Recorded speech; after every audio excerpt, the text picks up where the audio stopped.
Pues ya lo sabemos, hay mucha gente, evidentemente, en cuanto alguien tose, estornuda más o menos cerca, ya estamos elucubrando, ya estamos haciendo suposiciones. Tenemos miedo hoy a muchas cosas. Tenemos miedo a que se contagie un familiar, tenemos miedo a que no podamos ir a trabajar. Hay gente que tiene miedo a perder su sustento económico. Hay miedos de diversa índole y que es toda una eminencia en su materia. Para hablar un poco de esto, del miedo, de qué es el miedo, de cómo manejarlo, de psicológicamente qué cosas y para todos. Eitan, ¿me escuchas? Hola Hernán, te escucho perfectamente. ¿Me escuchas bien? Te escucho y te veo. Muy bien. Me da mucho gusto conversar contigo. Muchas gracias. Es un gusto para mí estar en tu programa. Eitan, fíjate que hoy se publicó una encuesta de Consulta Mitofsky donde 5.5% de las personas dice que tiene mucho miedo. 19.4% algo de miedo. El miedo ha ido en aumento porque hace unos meses, no mucho, hace unas semanas más bien, hace 3 semanas, solo ¿Sí? 17.7% tenían miedo a morirse. Hoy son 25.5%. ¿Qué piensas de este miedo? ¿Es racional este miedo? ¿Qué nos podrías decir?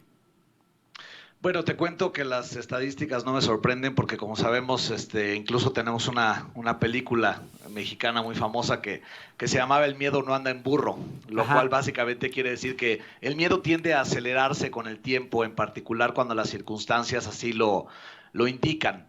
Y mira, creo que quizá con un ejemplo podría yo explicar la diferencia entre el miedo y la ansiedad para que podamos entender un poco más, Hernán, de qué es lo que estamos viviendo en este momento. Por favor.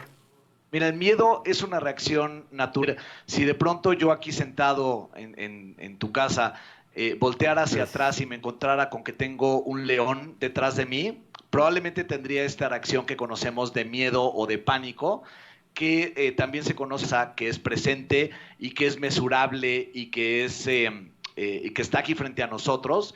Nos ocurre una serie de reacciones a nivel del sistema nervioso que tienden a alterar todo nuestro cuerpo, Que a son llenar reacciones nuestro, lógicas, me imagino yo, esperables, naturales. pues racionales. Sin embargo, la respuesta es adaptativa, es evolutiva, desde el punto de vista de que nos ha permitido pues básicamente sobrevivir como especie, porque lo que nos hace es que nos lleva una cantidad enorme de sangre a estos latidos fuertes y rápidos del corazón que sentimos. Lo que está haciendo el corazón es llevar la sangre a las extremidades de nuestro cuerpo, a los brazos y a las piernas, con la intención de que podamos correr más velozmente para evitar la amenaza o en su efecto pelear con más fuerza para destruir la amenaza. Bien, eso es un Eso. miedo, claro. La diferencia con la ansiedad es que ahora imagínate que yo te digo que ahí afuera de tu cabina en donde estás o afuera del cuarto de la gente que nos está escuchando, hay un león, una serie de respuestas de alerta y de, pues similares a las del miedo, pero no completamente iguales, que en realidad son básicamente las mismas, pero en un nivel un poco menos intenso. Pero ahora yo les digo, bueno, ahora pueden relajarse porque era broma y afuera de su cuarto pues no hay ningún león, no se preocupen. Pero luego yo les dijera que en una de esas dos les estaba mintiendo. Nada más que no les voy a decir en cuál de las dos. Quiere decir afuera de su cuarto que conocemos como ansiedad. Quiere decir, a diferencia del miedo que ocurre cuando tenemos una amenaza presente frente a nosotros, la ansiedad es esta misma reacción, pero que ocurre cuando el ser humano tiene la sospecha de que esto podría o podría no estar ocurriendo, de que yo podría estar bajo amenaza o podría no estar bajo amenaza. Y por supuesto el león que tenemos frente a nosotros en este momento como mundo y como país, pues es un león invisible que se encuentra no afuera del cuarto, sino podría o podría no estar adentro de nuestros propios cuerpos. Y pues eso es lo que nos está provocando que en este momento tengamos estas reacciones de ansiedad, además de otras variables que son no debido ni siquiera al virus, sino debido al confinamiento, a la cuarentena, que es la separación de nuestros seres queridos con los que nos gustaría estar y abrazar y no podemos, la restricción de la movilidad y de la libertad, la incertidumbre con respecto a qué es lo que va a pasar, cuánto tiempo va a durar, podríamos estar en un peligro inminente todos, qué es lo que va a pasar con la economía, etcétera, etcétera, Oye, Aitán, además de la aburrición y el tedio. Sí, claro, ¿y dime. qué me dices de las parejas que pues luego viven juntas, pero como no se ven mucho, se aguantan, pero que de repente empiezan a pasar muchas horas juntos y se dan cuenta que en realidad no se soportan? Temas los que viven las personas solas, por ejemplo, cuya compañía depende de que alguien los vaya a ver o de salir al parque a caminar y ahora no tienen ninguna de las dos. Por otro lado, tenemos la situación de las parejas, que no sé si tenías este dato por ahí o si lo habías visto, Hernán, pero la gran mayoría de las separaciones y de los divorcios a nivel mundial ocurren en el mes de septiembre. Y esto, pues una de las teorías que se ha dado es que después de pasar un periodo, claro, el confinamiento implica que la gente no puede separarse durante 8 o 10 horas del día y verse durante 1 o 2 horas en el día. Y bueno, pues obviamente las parejas que ya tenían conflictos desde antes, incluso cuestiones de agresión, pues va a agravar la situación. Y otras situaciones tienen que ver con tener a los niños en casa y estar los adultos en casa, cosa a la cual la mayoría de nosotros no está acostumbrada. Y pues bueno, todo esto reclama o demanda un proceso de adaptación que para mucha gente yo la veo porque sigo dando Hace rato decías la diferencia entre el miedo y la angustia. el Pregunto miedo y yo la si... ansiedad, sí. El miedo y la ansiedad, perdón. Sí, La ansiedad me imagino que a veces tiene un poco que ver con el anticiparse al futuro. es correcto. Sucede Justamente tiene que más, ver con, dime. me imagino que la ansiedad está más en nuestra cabeza, está más, es ese pensamiento como medio obsesivo de estar haciendo cálculos de lo que viene y pensando cómo van a ser las cosas y esa cabecita, ese como los budistas le llaman a veces, como ese chango vuelto loco que tenemos adentro de la cabeza que no para de pensar. Exactamente. Sí, La justamente ansiedad, la ansiedad ¿sí? sería más eso que el miedo. ¿Entiendo bien? Es correcto. Sí, la ansiedad es justamente este pensamiento cargado de incertidumbre, de que no sabemos qué es lo que va a pasar y por supuesto nuestra cabeza que una vez o con aquello que nos podría provocar optimismo, justamente porque nos ha permitido sobrevivir como especie de los Te, posibles riesgos o peligros. te Y perdimos justamente la un, palabra preocuparse, que es la que tú utilizaste. te ¿me escuchan? perdimos, te perdimos un momentito, nomás si pudieras retomar Ah, la idea sí, antes. sí, la visión del estar a salvo. Sí. Esto porque nos ha permitido una vez más adaptarnos como especie y sobrevivir si estamos más alerta del peligro. Y la palabra que tú utilizaste justamente, que es la de la preocupación, pues es muy curiosa porque pues es el prefijo pre, que quiere decir antes de, y la palabra ocupa cosas antes de que estas sucedan, por lo Justo, cual esto nada más nos hace que el chango esté alborotado dentro de nuestras mentes. justo a eso iba mi siguiente pregunta, Itán.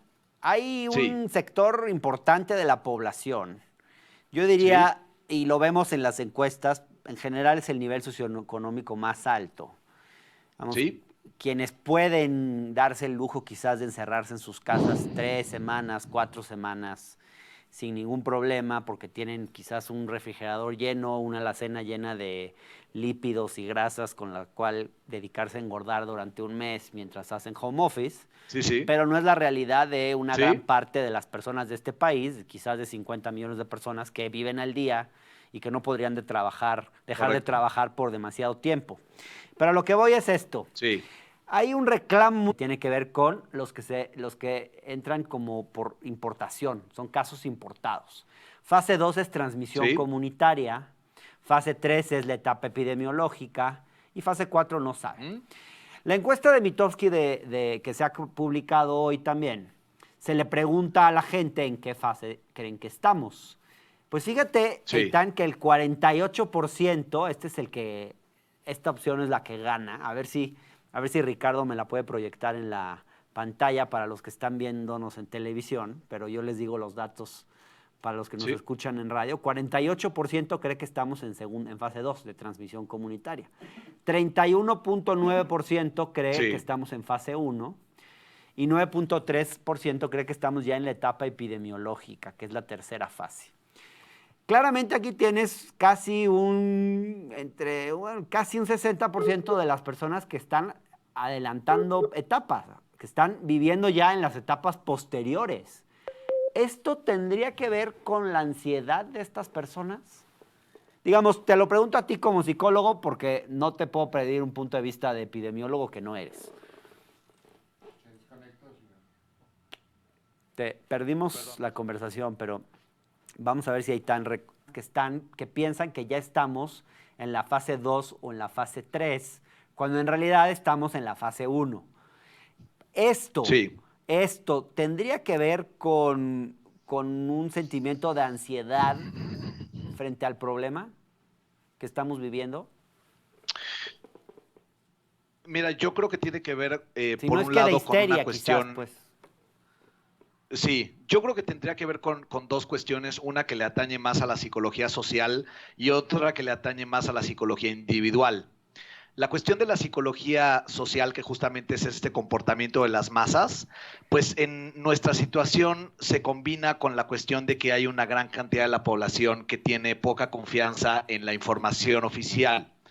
Y entonces, pues esas personas básicamente lo que piensan es, no nos están diciendo la verdad, no estamos siendo comunicados realmente de la situación, y entonces pues han optado por decidir por ellos mismos entrar en situación de cuarentena, cuando esta en teoría es una cuestión adecuada para fase 2. ¿Me estoy escuchando? Sí, sí, sí. Ah, ok. Entonces, pues bueno, curiosamente además, una de los datos importantes con respecto a lo que sabemos de las cuarentenas es que la gente que decide por sí misma entrar en cuarentena suele tener efectos psicológicos mucho más benevolentes que aquellos que son obligados a entrar en cuarentena. Quiere decir entonces que si alguna buena parte de la población, que como bien dijiste hace rato, puede darse ese lujo y esa opción de entrar en cuarentena voluntaria y guardarse en sus casas y así tratar. Y bueno, pues sus efectos por supuesto va a tener, pero van a ser mucho más benevolentes que los efectos de aquellos que eventualmente, si es que sea la situación, sean forzados u obligados a entrar en cuarentena, como hoy en día está ocurriendo en otros países como en Italia o en España. Claro. Eitan, pues sí. me tengo que ir a un corte. Si te parece, volvámonos a comunicar en los próximos días para continuar esta conversación. Tengo todavía bastante información que cubrir el día de hoy, pero sí me encantaría que podamos volver a platicar de este tema y te agradezco mucho todo el análisis que nos has hecho. Me dará mucho gusto, Hernán. Muchas gracias por invitarme. Gracias, Eitan, y seguimos platicando. Muchas gracias.